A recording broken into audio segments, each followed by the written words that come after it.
Everyone laughed when a single mom bought an old abandoned bank for $500, convinced she had just thrown her money away. But a few days later, her son found something inside the old vault that changed their lives forever. And soon the whole town was talking about it. Subscribe to the channel and tell us in the comments where you're watching from. The rain had followed them for 2 states, a gray ribbon of drizzle that seemed determined to haunt every mile of the journey. Emma Lawrence kept her hands tightly on the steering wheel, knuckles white, eyes fixed on the endless stretch of road that wound through the mountains like a scar. Beside her, Jason had long fallen asleep, his head resting against the window, the faint reflection of his small, tired face trembling in the glass. Every so often, Emma glanced at him, the only piece of her life that still felt real, the one thing left after everything else had been stripped away. It had been almost a year since the accident. One rainy night, a curve taken too fast, a truck driver who didn't see the headlights in time, and Daniel was gone. After the funeral, the world seemed to collapse in on itself. Friends vanished, bills piled up. The mortgage became impossible. When the bank finally took the house, Emma packed what little she had left into a worn-out Toyota and drove away from Seattle without looking back. She didn't know where she was going. She only knew she had to keep moving until the pain dulled enough to breathe again. The first sign for Hope Creek appeared on the side of the highway just after dawn. It was an old metal board half hidden by vines, the paint cracked and faded, the words barely legible. Hope Creek, founded 1886. The irony of the name didn't escape her. Hope, it was something she hadn't felt in a long time. She slowed the car, more out of exhaustion than curiosity, and followed the narrow exit road that led into town. Hope Creek was smaller than she expected. One main street, a handful of stores, a gas station that looked like it hadn't pumped a gallon in years. The houses were a mix of forgotten beauty and decay, weathered porches and sagging roofs, the kind of place where even the air seemed tired. When she stopped at the only open cafe, the bell above the door gave a hollow jingle, and the handful of locals turned to look at her as if she'd just stepped out of another century. She ordered coffee and toast, sitting by the window while Jason stretched sleepily across the booth. The waitress, a woman with gray hair and soft eyes, chatted politely, asking where they were from, where they were headed. Emma didn't have an answer. On the bulletin board by the counter, a faded flyer caught her eye. For sale, former First Hope Bank building, corner of Main and Sycamore. Price negotiable. Contact M. Grant Realty. The words former bank meant nothing at first, but as she sipped her coffee and watched the drizzle outside, something stirred inside her, a strange, impulsive pull. Maybe it was the word hope again, or maybe the idea of a building that had once held people's dreams, now empty and waiting, felt too much like her own life. When she asked the waitress about it, the woman hesitated. That old thing? Been empty for 30 years. Everyone who tried to fix it up gave up or left town. Some say it's cursed. She smiled faintly as if to soften the word. But maybe you'd do better. You've got the kind of face that doesn't scare easy. An hour later, Emma found herself standing on the corner of Main and Sycamore, staring at the building that would change her life. It stood 3 stories tall, built of heavy red brick that had darkened over time, its arched windows boarded shut, its doors chained. Weeds pushed through the cracked pavement, and the faded sign above the entrance still read, First Hope Bank, though half the letters were missing. A pigeon fluttered from the roof, and for a brief moment, the sunlight broke through the clouds, catching on the brass door handles that had long since turned green with age. Jason, standing beside her, looked up with wide eyes. It looks like a castle, he said. A broken one. Emma almost laughed. Maybe that's what we need, huh? A castle that's a little broken. When she met with Emma Grant, the realtor, later that afternoon, the woman seemed surprised anyone had shown interest. The office smelled of old paper and coffee grounds, and the desk was covered with stacks of unfiled forms. You're serious? Emma Grant asked. You actually want to buy that place? Emma explained that she didn't have much money but wanted to rebuild her life somewhere quiet. The realtor sighed, then opened a dusty folder. The bank's been city property for over 20 years. They'll sell it for practically nothing, but you'll have to sign a liability waiver. Roof leaks, floors warped, maybe asbestos. You'll be taken on a pile of trouble. Emma stared at the photograph of the building clipped to the folder. The picture had been taken decades ago, back when the bank still shone with polished brass and marble floors. In the photo, the word hope glowed in sunlight. Trouble, she said softly, is all I can afford. By the end of the day, she had signed the papers. For $500, everything she had left, they became the owners of the old bank. That evening, as the sun dipped behind the hills, Emma and Jason stood again before their new home. The keys felt heavy in her hand, colder than she expected. When she unlocked the doors, the hinges groaned, and a gust of stale air rolled out like a sigh from something that had been asleep too long. The light from her flashlight revealed marble floors covered in dust, tall ceilings veined with cracks, and a massive chandelier hanging like a frozen tear. Behind the counter where tellers once worked, an open archway led toward the vault, its round door still sealed shut. Jason wandered through the lobby, kicking at bits of plaster, his small footsteps echoing. "It's huge," he said. "Can we sleep here tonight?" Emma smiled faintly. "Why not? It's ours now." They spread out sleeping bags near the old manager's office. Jason fell asleep quickly, wrapped in a blanket, his face peaceful for the first time in weeks.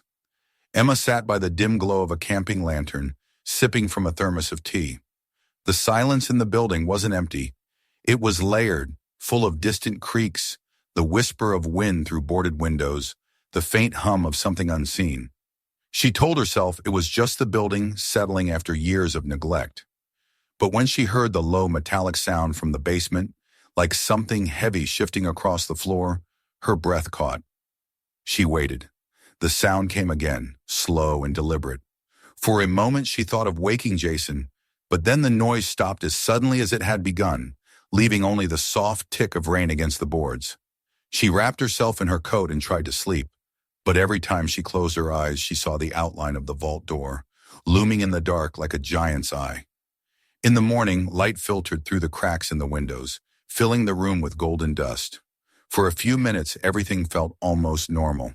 She brewed instant coffee on a small camping stove, the smell comforting in its simplicity. Jason sat cross-legged on his sleeping bag, eating cereal straight from the box and asking if they could paint the walls. They spent the day cleaning.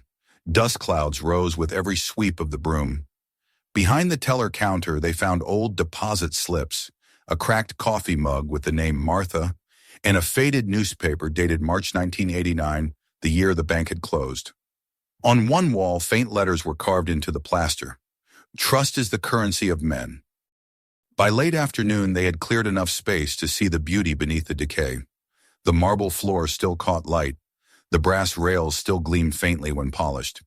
The old building was coming back to life, and for the first time in a long while, Emma felt that maybe she was too.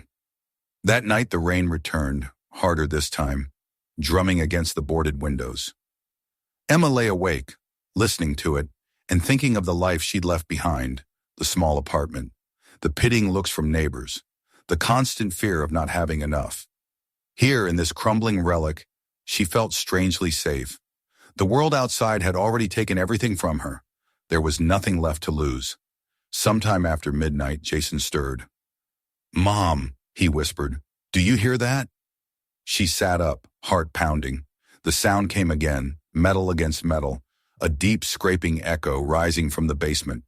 It was followed by something else, softer but unmistakable. A voice, low and muffled, as if calling from behind thick walls. Emma held her breath, straining to listen. The voice faded. She told herself it was just wind, but her hands trembled as she reached for the flashlight. She shone it toward the back of the room, across the marble floor to where the vault door waited in the dark. The beam caught on the circular frame, on the rusted wheel handle, and for an instant she thought she saw movement, something shifting just beyond the crack between the door and the wall. The light flickered. Jason whimpered, clutching her arm. "It's just the storm," she whispered, though she didn't believe it. "Go back to sleep." But long after he drifted off again, Emma stayed awake, staring at the vault. The air around it seemed colder, heavier, as though the steel itself held its breath. When dawn came, the rain had stopped, leaving the streets washed clean. From the window she could see the empty square of Hope Creek silent, still, as if waiting for something. She felt it then, the same pull she'd felt when she first saw the flyer in the cafe, a strange magnetic certainty that this building hadn't chosen her by accident. There were reasons it had been left behind, just as there were reasons she had found it. She made coffee, set out bread and jam for Jason, and looked once more toward the vault. The faintest trace of light glinted off the handle, like a signal. Somewhere behind that steel door, she thought, the truth was waiting. She didn't know what it was or why it called to her, only that she could feel it, something buried, something alive, something that refused to stay locked away forever. Outside, the town of Hope Creek stirred reluctantly awake. A few cars passed, the sound distant and hollow. Inside the bank, Emma Lawrence took her first real breath in months. She didn't yet know that the sound she'd heard in the night wasn't the building settling, or wind through old pipes, or imagination. It was the past, shifting in its sleep, sensing her arrival. And before long, it would wake completely. That evening, as the last light slipped through the cracks in the boards, and the marble floor glowed faintly gold, Emma turned off her lantern, whispered goodnight to her son, and let herself drift into uneasy sleep. Somewhere below them, behind the sealed vault door, a faint metallic click echoed, like a lock, turning from the inside.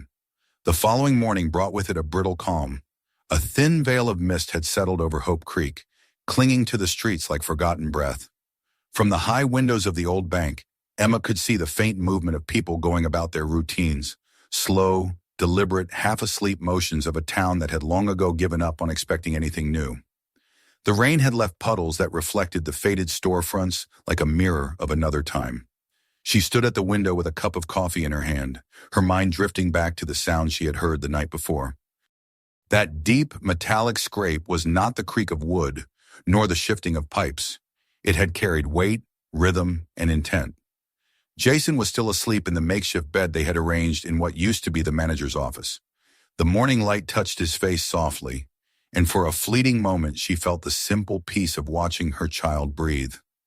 But as soon as she looked back toward the shadowed doorway that led to the stairs descending into the basement, that peace evaporated.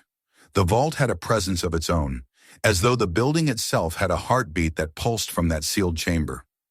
After breakfast, she decided to begin the day with something practical. They would continue cleaning.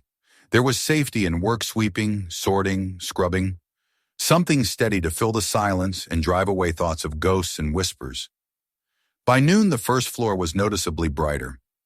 Dust no longer coated every surface, and the air smelled faintly of lemon from the cleaning spray she'd found in a box left by the previous owner. Jason laughed as he drew smiley faces in the grime on the windows, and for a few hours it almost felt like an adventure. While clearing the old office upstairs, Emma stumbled upon a drawer that resisted her pull.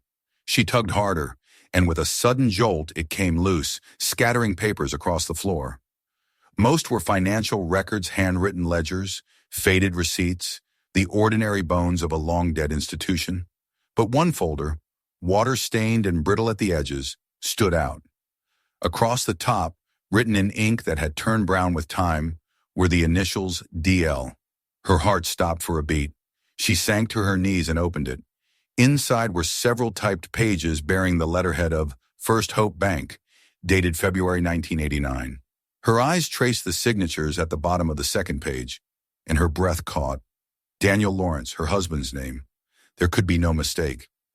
Even after years, she recognized the precise way he crossed his T, the small downward flick at the end of his L. It was him? She sat frozen, the folder trembling in her hands. Daniel had told her he'd worked in a small private finance firm in Seattle before moving into consulting. There had never been any mention of Hope Creek, no hint that he had ever set foot in this town. Yet here was proof official documentation linking him directly to this bank, in the very year it shut down under mysterious circumstances. "Mom?" Jason's voice pulled her back. He was standing in the doorway, holding a baseball he'd found somewhere among the debris. "You okay?" She smiled faintly, forcing calm. "Yeah, sweetheart. Just found something old. Go play in the lobby, all right? When he left, she reread the documents, this time more carefully. They referenced internal transfers and federal audit discrepancies. Several names were listed alongside Daniels Mayor Thomas Harlan, Sheriff Carter Briggs, and the bank's president, Harold Deacon. The language was dense, coated with bureaucratic restraint, but the undertone was clear. These weren't simple financial errors. They were cover-ups. Her pulse quickened. She needed to know more. That afternoon, she made her way to the Hope Creek Public Library, a squat red brick building at the end of Main Street. It smelled of dust, paper, and the faint sweetness of old wood polish. Behind the counter sat a woman in her 60s with silver hair pinned neatly at the back of her head. Her name tag read, Louisa. "Excuse me," Emma said softly, placing the folder on the counter. "I'm looking for information about the First Hope Bank. Do you have any archives from the 80s? Louisa's expression shifted the moment she heard the name. Her hands, which had been busy stacking returned books, stopped. "First Hope?" she echoed. "Haven't heard anyone ask about that place in years. Why the interest?" "I just bought the building," Emma admitted, trying to learn a bit of its history. The librarian studied her with cautious curiosity, as though assessing whether she was serious or simply another outsider chasing local ghost stories. After a pause, she nodded. "Follow me." They descended into a basement archive that smelled like forgotten rain. Louisa switched on a dim fluorescent light that flickered weakly. Rows of shelves lined the room, filled with old newspapers bound with string. "If you want the truth about this town," Louisa said quietly, "you'll find more of it down here than anyone's willing to tell you upstairs." Emma spent hours flipping through the brittle pages of the Hope Creek Gazette. Headlines told the story in fragments. Federal auditors arrive in Hope Creek, March 1989. Bank president resigns amid allegations. First Hope Bank closed, following investigation. And then nothing. The coverage stopped abruptly, replaced by unrelated local stories about parades and school fairs. As if the scandal had simply ceased to exist. Louisa returned with 2 cups of tea and sat beside her. "They buried it," she said. "The whole town wanted it gone. The bank took half the people's savings when it collapsed. Rumor was someone inside tried to blow the whistle. The next week, his car went off the highway. Police said it was an accident." Emma's throat tightened. "Do you remember his name?" The librarian frowned, thinking. "Lawrence, I think. Daniel Lawrence. You're pale, are you all right?" "I'm fine," Emma lied, her voice almost a whisper. "Thank you." When she left the library, dusk had already fallen. The streets were nearly empty, the few lights flickering weakly under the encroaching fog. She walked quickly back toward the bank, clutching the folder to her chest. The name of her husband kept echoing in her mind, overlapping with the memory of the old phone ringing that first night and the voice whispering, "Don't open it." Back inside, Jason had built a small fort out of cardboard boxes. "Mom, you were gone forever," he said. "Can we order pizza?" She smiled, grateful for his innocence. "Tomorrow, promise." After tucking him into bed, she sat at the desk with the folder again, spreading out the pages under the lantern's glow. A sense of connection, both terrifying and magnetic, drew her toward the vault. Every line in the document seemed to point to that sealed door downstairs, the one place she hadn't dared to enter. It was mentioned repeatedly as Storage Unit 7 for internal records only. Her eyes caught on a handwritten note at the bottom of one memo. Meeting in Chamber 7, March 15th. Destroy contents afterward. The same date as the last newspaper headline before the story disappeared. She rose slowly, took the flashlight, and made her way down the stairs. The basement air was colder than before, carrying a metallic tang that reminded her of wet iron. The beam of her flashlight trembled slightly as she reached the vault door. Dust motes drifted through the air like pale insects. She touched the steel surface. It was unnervingly warm, as if it had absorbed something alive. For several minutes she simply stood there, listening. Nothing. Only the faint hum of her own breath. But then from behind the door came a soft, unmistakable sound. A slow tap, rhythmic and deliberate. 3 beats, then silence. Her throat closed. She stumbled back, nearly dropping the light. When she shone it again, the vault was motionless. That night she couldn't sleep. Every creak in the building made her flinch. Around midnight, a car passed slowly down the street outside, its headlights sweeping across the boarded windows. She went to the second floor and peeked through a gap. The car was unfamiliar, black, its windows tinted. It paused for a moment, idling at the curb, then drove off. The next morning she found footprints in the dust near the front door. They weren't hers. Jason was cheerful, unaware, humming to himself as he poured cereal. She forced a smile and told him they'd go shopping for supplies later. But inside her chest, a storm had begun to form. The discovery of Daniel's name, the vault, the mysterious watcher, it was all connected. She could feel it. She decided she needed to keep searching, to uncover the full truth. While sorting through an old desk in the main office that afternoon, she noticed a loose floorboard. Curious, she pried it up and found a small tin box underneath, its lid rusted shut. Inside were several photographs, men in suits standing before the bank, hands clasped, smiling for the camera. Behind them, the marble facade gleamed like a monument. One of the men was Daniel. Her fingers trembled as she traced his face. He looked younger, confident, unaware of the shadow that would follow him. On the back of the photo, written in neat script, were the words, "For the record March 15, 1989. That night, she dreamed of Daniel standing in the vault, his eyes dark and distant, whispering something she couldn't hear. When she reached for him, the steel door slammed shut between them, and she woke to the echo of its clang reverberating through her mind. Unable to shake the image, she returned to the basement before dawn. In the half-light, the outlines of the walls appeared sharper, the corners deeper. On a hunch, she pressed her hand against the concrete near the vault's hinge. The wall sounded hollow. She tapped again and heard the faint echo of space beyond. A hidden passage, perhaps. She ran her fingers along the edge and felt a faint indentation, like the seam of a door. Before she could explore further, a noise from upstairs made her jump. Footsteps, slow, deliberate, crossing the marble floor above her. She froze, holding her breath. Jason was still asleep. She was sure of it. Someone else was in the building. The steps paused, then faded toward the front entrance. A moment later, the door creaked open and shut. When she climbed upstairs, heart hammering, she found nothing but a slip of paper tucked under the door. It was blank except for a single sentence written in red ink. "You're looking in the wrong place." That night, the vault seemed to breathe. Emma sat awake beside her sleeping son, staring at the ceiling where the faint vibrations of movement below pulsed like a heartbeat through the floor. The discovery of Daniel's involvement had opened something far deeper than she could yet understand. The building no longer felt merely haunted. It felt watchful, aware, as if waiting for her to take the next step. When the clock struck midnight, the rain began again, tapping softly against the boarded windows. Somewhere below, the vault door answered, with a sound like the turning of a lock. And though she couldn't explain why, Emma felt a strange certainty that it wasn't the building she needed to fear. It was the truth, waking up at last, after 30 years of silence. The following days passed beneath a heavy silence, as though the building itself were holding its breath.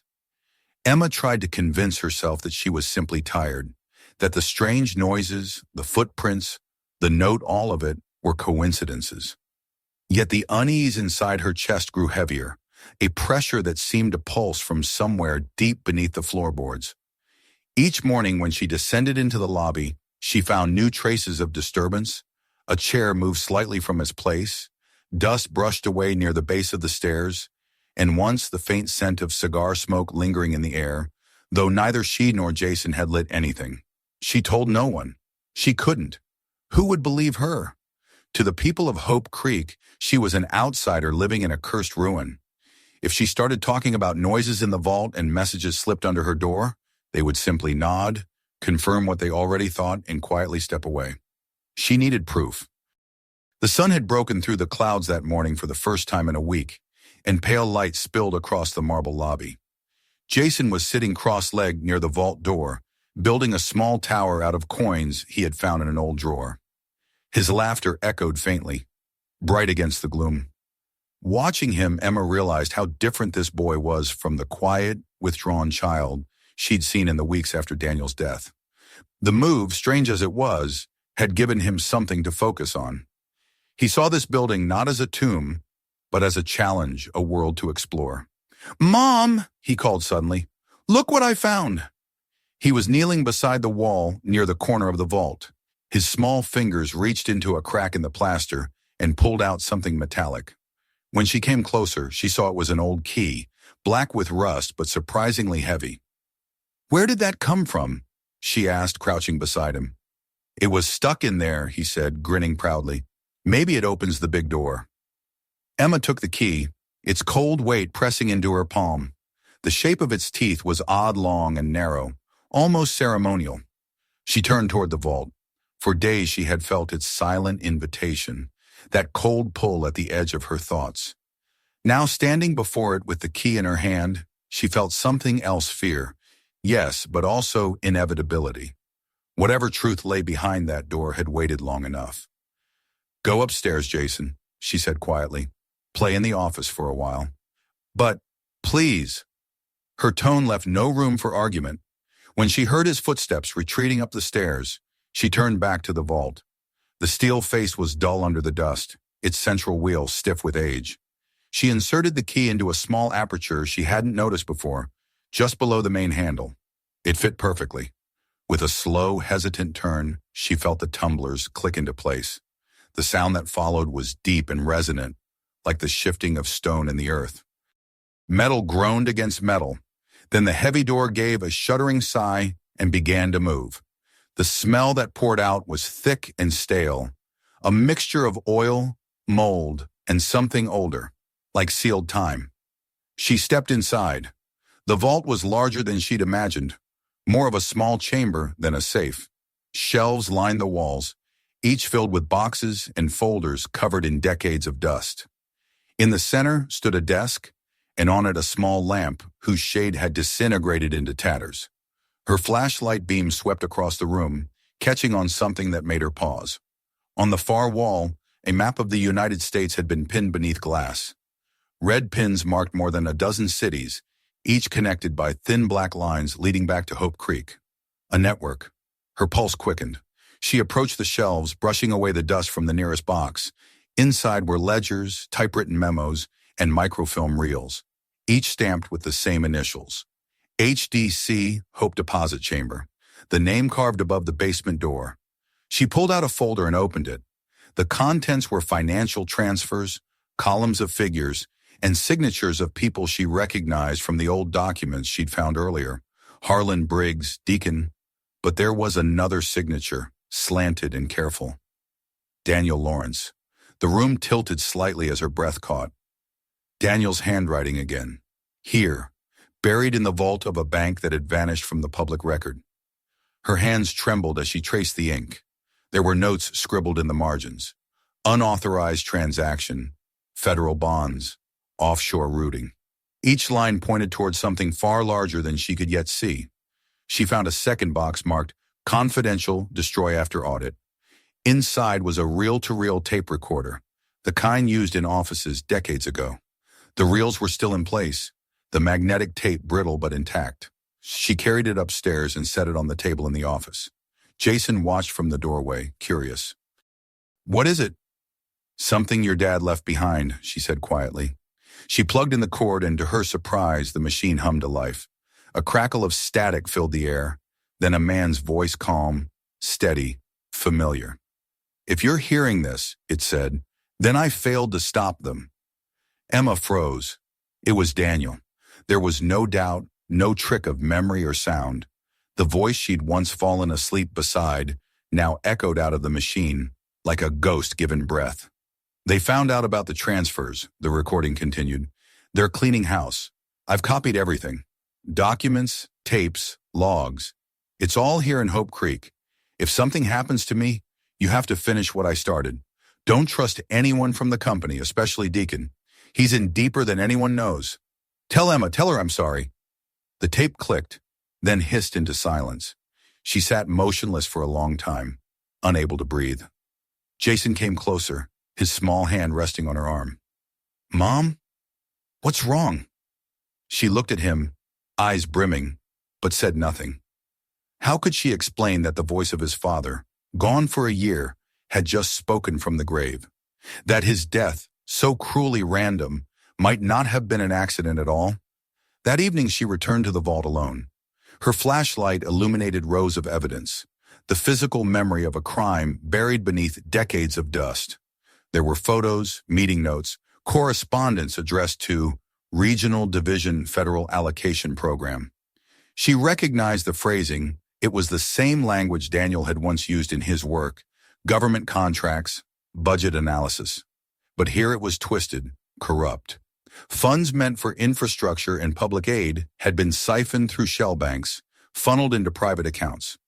In one folder, she found an internal memo from 1989, marked Emergency Meeting.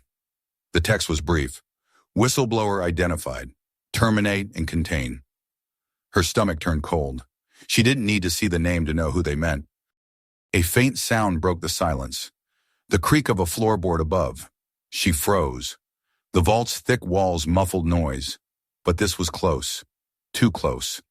She turned off the flashlight and listened. Footsteps again, slow and cautious, descending the stairs. "Jason?" she whispered, stepping toward the door. But no answer came. The steps reached the bottom of the stairs and stopped just beyond the threshold. She could see a sliver of movement in the narrow crack of light under the door, a shadow shifting. Then a voice, low and unfamiliar, spoke. "Mrs. Lawrence." Her heart slammed against her ribs. Whoever it was, they knew her name. "I think you've been doing some digging," the voice continued, calm but edged with warning. "You should stop. That place isn't yours to open." The words were followed by silence, then the slow retreat of footsteps back toward the lobby. When she finally dared to emerge, the basement was empty. On the floor near the stairs lay another note, folded once. "You've opened the wrong door. Close it, or it will close on you." She locked every door and window that night, though she knew locks meant little. Whoever these men were, they already knew where she lived. She stayed awake beside Jason's bed, watching the shadows move across the ceiling, waiting for the sound of engines outside. But none came. Only the ticking of the clock and the endless hum of the wind through the cracks. The next morning she decided to act. If Daniel had risked his life to expose something, she couldn't stop now. She made copies of every document she could find, photographs, pages, even small scraps of handwritten notes. She stored the originals back in the vault and carried the copies to a locked box upstairs. Jason helped her scan a few onto her laptop, laughing as he learned to use the old scanner. To him, it was still a game. To her, it was a battle for survival. Late in the afternoon, a man came to the front door. He was tall, wearing a dark coat and a hat pulled low. He smiled when she opened it, but there was nothing kind in his eyes. "Mrs. Lawrence," he said smoothly. "Name's Boyd. I'm a contractor working with the county. We're inspecting condemned properties." "This building isn't condemned," she replied. He smiled again. "It will be soon." When she didn't answer, he leaned slightly closer, his voice dropping. "Be careful what you find in old places. Sometimes the past wants to stay buried." Then he tipped his hat and walked away, leaving her staring after him, chilled to the bone. That night she dreamed of the vault again, but this time the door was open. Inside she saw Daniel standing beside the desk, his face pale and drawn. "You have to finish it," he said. "You have to show them." When she woke, the first light of dawn was filtering through the cracks in the boards, painting pale gold stripes across the floor. For the first time, she felt something stronger than fear purpose. She gathered the copies, sealed them in a waterproof envelope, and drove to the next town over, where there was still a functioning post office. There she mailed the package to the only person she could think of who might help, Henry Woods, Daniel's old colleague and one of the few people she'd ever heard him call a friend. On her way back, she noticed the same black car that had idled outside the night before. It followed her at a distance for several miles before turning off toward the woods. By the time she reached Hope Creek, the sun was setting. The bank's red bricks glowed in the fading light, and for a brief moment the building almost looked alive again. Inside, Jason was waiting with a flashlight and a grin. "Mom, I fixed the light in the basement. It's super bright now." A shiver ran through her. "You went down there alone?" "Just for a second. I wanted to help." Her heart softened, but the fear didn't fade. She hugged him tightly. "No more going down there without me, okay? Promise." He nodded against her shoulder, puzzled by her trembling voice. That night, as the two of them sat eating canned soup by the light of the lantern, Emma listened for every sound: the wind, the groan of wood, the creak of pipes. Somewhere below, in the vault she'd opened, the secrets of Hope Creek waited, restless and alive. And though she didn't yet know it, the act of unlocking that door had already set everything in motion.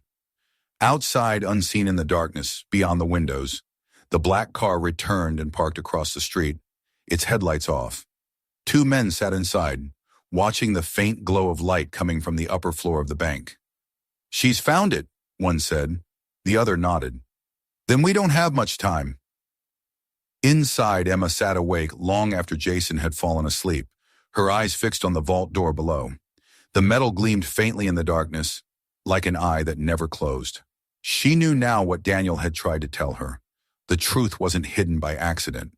It had been sealed away deliberately, and there were people still willing to kill to keep it that way. Yet for the first time, she wasn't afraid of the building. The fear she felt now was for what lived outside it, men with secrets, power, and no conscience. The vault had simply been the beginning.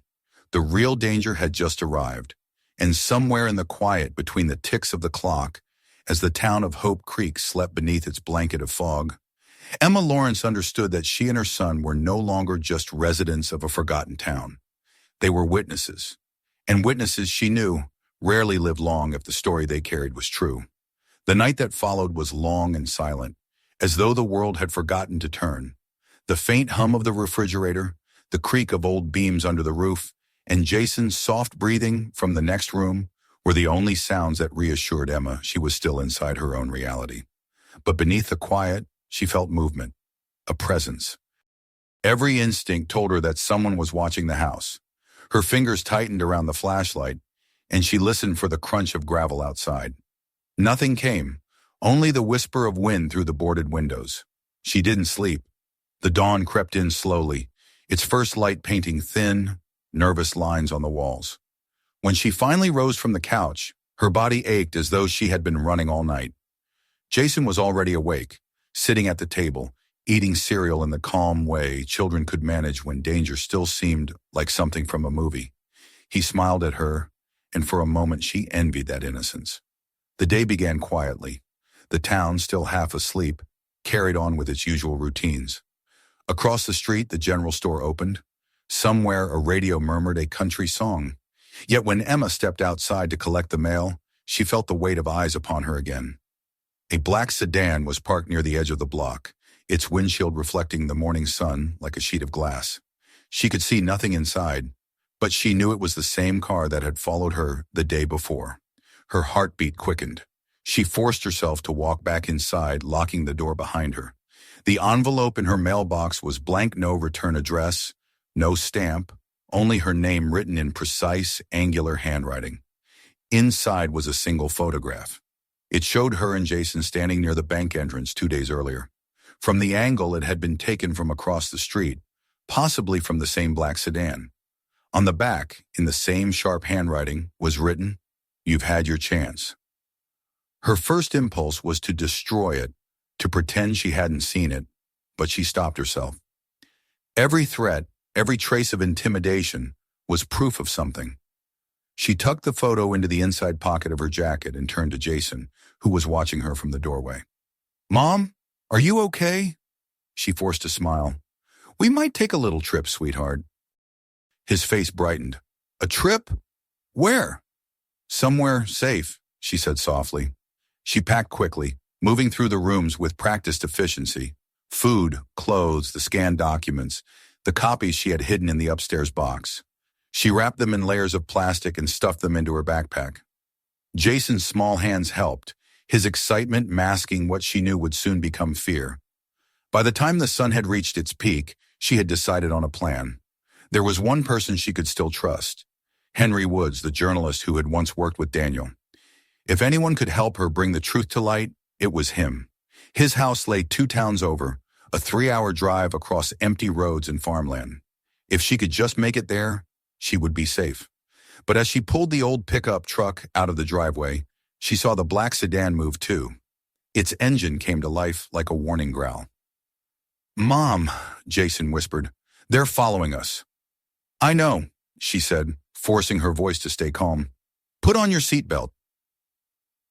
The road wound through the outskirts of Hope Creek, past fields that shimmered in the afternoon heat. The sedan stayed behind them at a steady distance, close enough to be seen but far enough to remain untouchable. Emma's hands tightened on the wheel, sweat slicking her palms. Every few minutes she turned corners abruptly, testing if they would follow. They always did. Halfway to the next town, the fuel gauge dipped below empty. The station she remembered on the map turned out to be a boarded-up ruin. She swore under her breath and turned down an unmarked side road that led into the woods. Trees swallowed the light, and the road narrowed until it was little more than a path of cracked asphalt. The sedan followed still.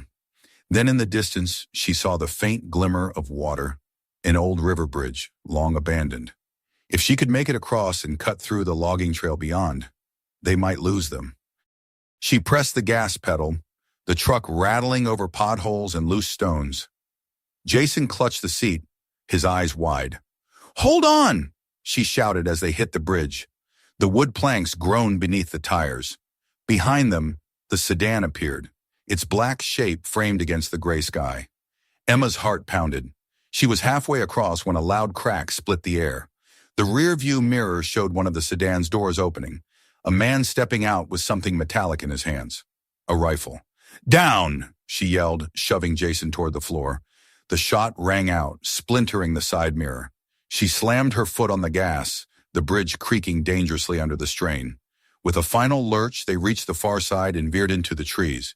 The sedan didn't follow the bridge, weakened by decades of neglect, shuddered once more, and collapsed into the river below, carrying with it their pursuers. They drove in silence for another mile before Emma stopped the truck, her hands shaking violently. Jason clung to her arm, his face pale but dry-eyed. She could barely breathe, her chest tight with adrenaline. "Mom, are they gone?" he asked. "For now," she said. But she knew better. There were always more. By the time they reached Henry Wood's house, dusk had settled. His cottage stood on a hill overlooking the valley, a clutter of old papers visible through the windows. When Emma knocked, the door opened slowly to reveal a man in his 60s, his hair a tangle of gray. "Emma Lawrence," he said, recognition dawning in his eyes. "I wondered when you'd come." He led them inside without another word. The air smelled of coffee and newsprint, and the walls were lined with filing cabinets. Jason sat quietly on the couch while Emma told the story. The vault, the documents, the threats, the recording of Daniel's voice. Henry listened in silence, his brow furrowed, his fingers steepled beneath his chin. "When Daniel disappeared," he said finally, "I thought it was just another tragedy, a man too curious for his own good, but now—" He opened a drawer and pulled out a faded folder. "He sent me this a week before his death. I didn't understand it then." Inside were photocopies of the same documents Emma had found in the vault: financial transfers, coded signatures, and a single type page labeled Operation Clayfield. At the bottom of the page was the same logo she'd seen engraved on the vault door, HDC. "What does it mean?" she asked. Henry exhaled slowly. Hope Deposit Chamber wasn't just a bank. It was a conduit. They laundered federal relief money through dozens of small-town banks like this one, moving millions offshore. Daniel must have stumbled onto the central ledger, the one that linked them all. That's why they killed him. Emma's throat tightened. Hearing it said aloud made it real. Henry stood and paced the room. "You said you have evidence?" She nodded and handed him the copies. He flipped through them quickly, his expression darkening with each page. "This is enough to open a federal case, but we'll need to act fast. If they know you've got this, they won't stop until you're gone." A loud knock shattered the moment. 3 sharp raps against the door. Henry's eyes widened. "They found us," he whispered. He motioned for Emma and Jason to move toward the back of the house. Another knock, louder this time.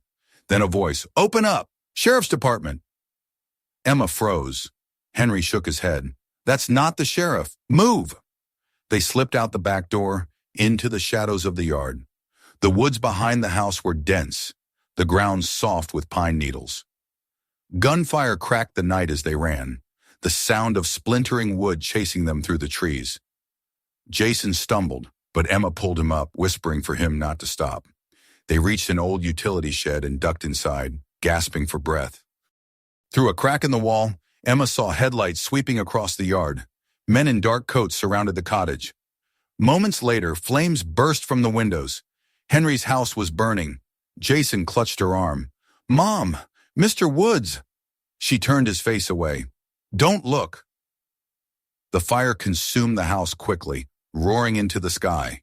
She wanted to run back, to find Henry, but she knew it was too late. They could do nothing but keep moving. They followed a narrow deer trail that led toward the old highway. Every sound seemed magnified, the snap of twigs, the rustle of leaves. Her mind ran through possibilities. If Henry's files were gone, then the copies she carried were the only surviving proof. They needed to reach someone in authority, someone outside the local police. At dawn, they reached the edge of the next town. An abandoned bus station offered temporary refuge. Emma sat Jason on one of the benches and checked her phone. The battery was low, but a single signal bar glowed faintly. She opened her email and typed a message to the federal whistleblower hotline Daniel had once mentioned, attaching photographs of the documents. Her fingers trembled as she pressed send. For a few moments, she felt the weight lift. But then she noticed the reflection in the glass of the station window. A man standing at the far end of the platform, watching them. She couldn't see his face, but she recognized the shape of the black coat. "Jason," she whispered, "we need to go." They slipped out the back and into the alleyways, the labyrinth of old brick buildings shielding them from direct sight. The morning light spread over the rooftops as they ran, the sound of footsteps echoing somewhere behind them. By mid-morning, they reached the main road and flagged down a delivery truck.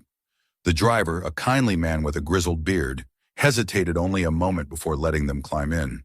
They rode in silence, the hum of the engine the only sound. Jason leaned against her shoulder, exhausted, and fell asleep. The driver dropped them off near the city limits, close to a small motel. Emma paid in cash, using the last of the money she had withdrawn. Inside the dim room, she finally allowed herself to breathe. But the relief was short-lived. Her phone buzzed, a new email. It was from an address she didn't recognize, but the subject line froze her blood. "We know where you are."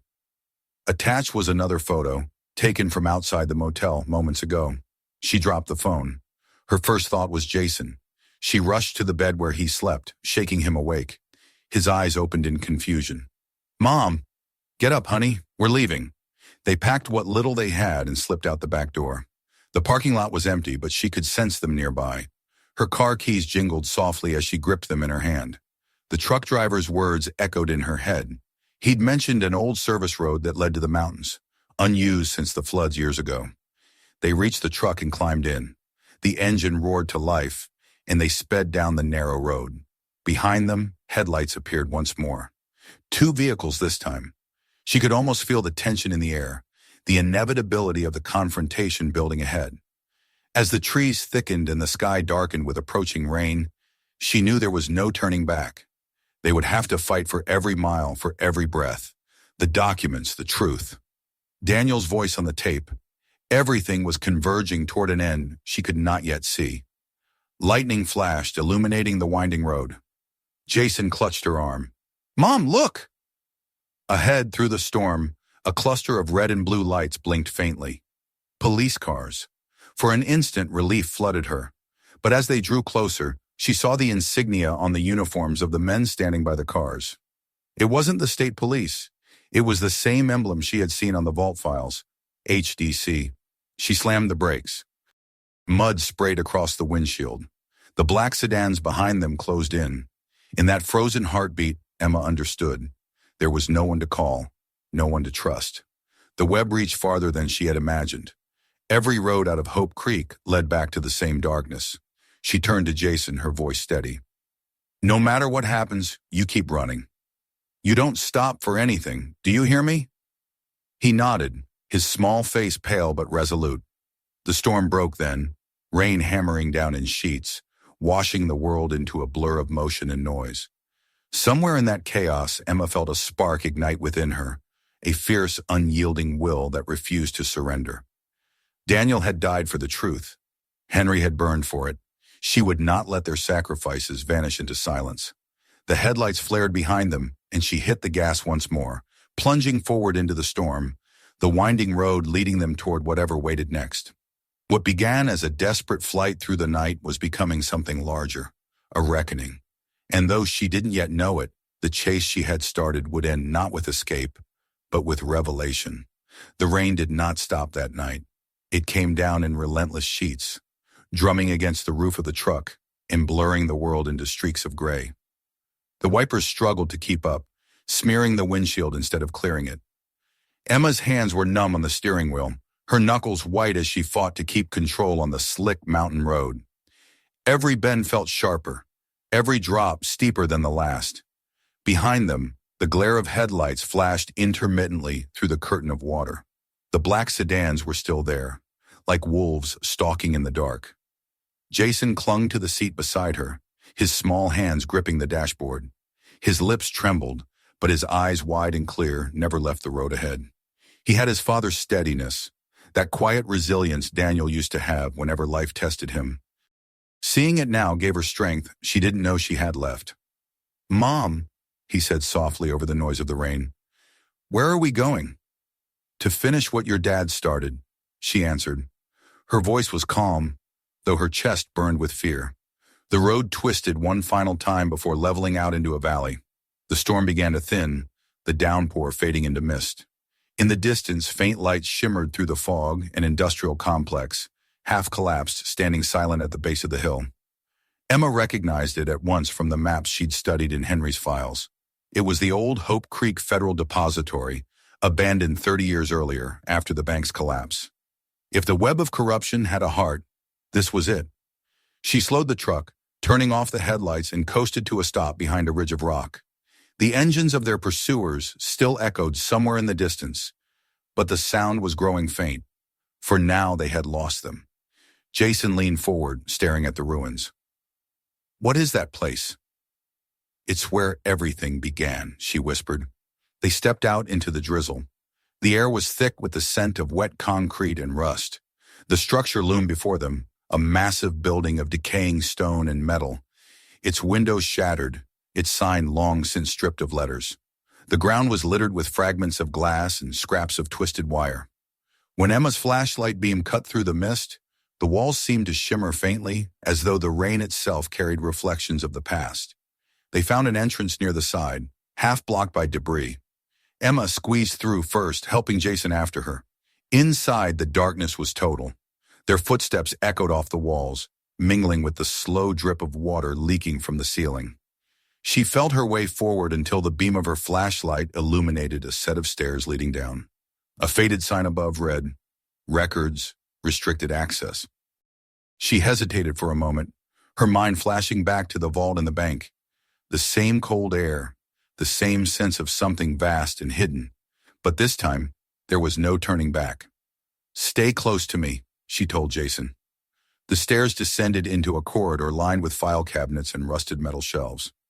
Many had been emptied long ago, their contents destroyed or taken. But at the far end, behind a fallen beam, she saw a vault door. Smaller than the one at the bank, but marked with the same insignia, HDC. The sight of those letters sent a chill through her bones. It took all her strength to move the debris blocking the path. Jason helped, pushing with his small shoulders. When the way was clear, she stepped forward, pressing her hand against the steel. It was cold, almost painfully so, as if the years trapped inside had frozen time itself. She pulled the same key from her jacket, the one they had found hidden in the wall of the first vault. Her hand shook as she fitted into the lock. The mechanism resisted, then turned with a grinding sigh. The door opened. A low hiss escaped as the stale air rushed out, carrying with it the smell of old paper and oil. Inside was a single room lit faintly by the reflection of her flashlight. Against one wall stood a row of metal filing drawers. Against the other, a small projector and several canisters of film. On the table in the center lay a folder stamped Federal Inquiry Confidential. She opened it with trembling hands. Inside were pages of typed memos detailing the entire scheme, the diversion of relief funds, the falsified audits, and the names of those involved. There was the mayor, the sheriff, the bank president, and at the top of the list, the regional director of finance, Harold Deacon, the man Daniel had worked under. Attached to the final page was a faded photo of Daniel himself, standing beside Deacon outside the Hope Creek Bank, both smiling for the camera. Beneath it, in neat print, was the note. Whistleblower identified. Contain immediately. The truth hit her like a physical blow. Daniel hadn't been in the wrong place at the wrong time. He had uncovered the fraud and tried to expose it. His accident had been their cleanup.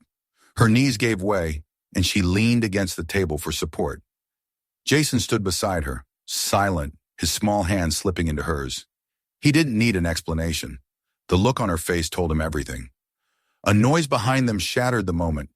A distant clang, followed by the faint crunch of footsteps. She turned off the flashlight. The dark swallowed them whole.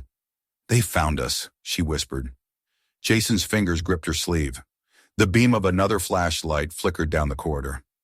Voices followed, low and urgent. "They went this way. Check the lower level." Emma's heart hammered. She looked around, searching for another exit. At the far end of the vault was a narrow maintenance hatch, half hidden behind a collapsed cabinet. She pulled Jason toward it, shoving aside debris until the rusted panel gave way. Inside was a narrow tunnel. "Go," she whispered. "Don't look back." Jason crawled in first. She followed, pulling the hatch shut behind her. The tunnel was barely wide enough to move through, lined with pipes and dripping condensation. The sound of the men's footsteps grew closer, their voices echoing. "There's a light in here," one shouted. "They've been through." Emma and Jason crawled faster. The tunnel twisted and sloped upward until they emerged into an open chamber, a vast underground cistern filled with the murky reflections of the surface light. In the center, a rusted staircase spiraled up toward a grate that led outside. She helped Jason climb first, her muscles burning from exhaustion. As they reached the top, a hand caught the edge of the grate from above and pulled it open. For one breathless moment, she thought it was another pursuer. Then she saw the badge. "FBI." The man shouted, "Get them out!" Hands reached down, pulling Jason up, then her. The cold air hit her face like salvation. Around them, floodlights illuminated the ruin. Black vans stood nearby, and armed agents swarmed the area. The men who had been chasing them were already in custody, their faces pressed to the mud. A familiar voice called her name. She turned to see a tall agent striding toward her, his coat soaked with rain. "Mrs. Lawrence, we received your email. We didn't know if it was real until we traced the metadata. We've been following you since dawn." Emma tried to speak but could only nod. The relief was too sudden, too immense. She clutched Jason to her chest, his small body trembling against her. Over the next hours, everything unfolded in a blur. The agents collected the files from the vault, carefully cataloging each document and film reel. They took her statement, recorded every word she could remember. She told them about Daniel, about the tape, about Henry and the fire. When she finally finished, the lead investigator, a woman with sharp eyes and a weary expression, placed a hand on her shoulder. "You did the right thing," she said. "You've just blown open one of the largest embezzlement cases in state history." By morning, the first arrests were made. News crews arrived in Hope Creek, cameras flashing as federal agents escorted the mayor, the sheriff, and several former bank officials in handcuffs. The story spread quickly. A small town hiding a 30-year web of corruption, exposed by the widow of a man who had died trying to tell the truth. Emma watched it all unfold from a distance. She didn't care for the cameras or the headlines. All she wanted was peace. The agents offered protection, relocation, even witness security, but she refused. Hope Creek was her home now. She would not let fear drive her away again. Weeks passed. The bank, once a monument to decay, began to change. The townspeople, freed from the shadow of their corrupt leaders, came together to rebuild. Volunteers scrubbed the marble floors, repaired the windows, and painted the walls anew. Where once the vault door had loomed in darkness, now it stood open. the chamber transformed into a bright reading room for children. On the day of the reopening, the sun shone brighter than it had in years. A small crowd gathered outside the building, now bearing a new sign above the door. The Hope Community Center. Emma stood on the steps with Jason beside her, dressed in a clean shirt and holding a handmade plaque. A local reporter approached her with a microphone. "Mrs. Lawrence," he asked, "what made you stay? After everything that happened, most people would have left." She looked around, the laughter of children echoing in the hall, the hum of conversation, the smell of fresh paint and new beginnings. Her eyes softened. "Because this town isn't just where we found the past," she said. "It's where we chose the future." Later, when the crowd had dispersed, she walked alone into the quiet of the building. The afternoon light spilled through the restored windows, catching on the polished marble. In the center of the lobby, where the dust had once gathered thick as ash, now stood a small plaque. She traced the engraved letters with her fingertips. "In memory of Daniel Lawrence, for those who seek truth, even when it costs everything." Jason came running up beside her, his laughter bright. "Mom, come see! They're planting a garden out back." She turned and smiled. For the first time in years, the weight in her chest felt lighter. The ghosts of the past had been laid to rest, not forgotten, but finally at peace. They stepped outside together. The air was warm, carrying the scent of wildflowers. The town around them buzzed with life again, small and imperfect but real. Emma looked up at the sign above the door, Hope Community Center, and thought of the journey that had brought them here. The fear, the loss, the relentless pursuit of truth. Hope. It was such a simple word, yet it had taken her through fire and shadow to understand it. It wasn't something given. It was something rebuilt, piece by piece, like the town itself. As the sun dipped behind the hills, painting the sky in shades of gold, Emma stood with her son and watched the light fall across the old bricks of what had once been a bank of secrets. Now it was a house of truth. And though the memories of Daniel's voice, the storm, and the darkness of the vault would never fully leave her, she no longer feared them. They were part of the story, a story that had ended not in ruin, but in rebirth. For in the heart of the building that had once held greed and silence, there now lived laughter, learning, and light. And at the center of it all stood a woman and her son, the keepers of both the past and the promise of what came after. The wind swept gently through the open doors, carrying with it the faint sound of children's voices. Emma closed her eyes, lifted her face to the fading sun, and let the warmth of it wash away the last remnants of darkness. The town of Hope Creek had found its name again. And so had she. If this story moved you, don't stop here. Hit that subscribe button and join us for more unbelievable true stories. Watch the next video now. You won't believe what happens there. And if you love this one, share it with someone who needs to see it.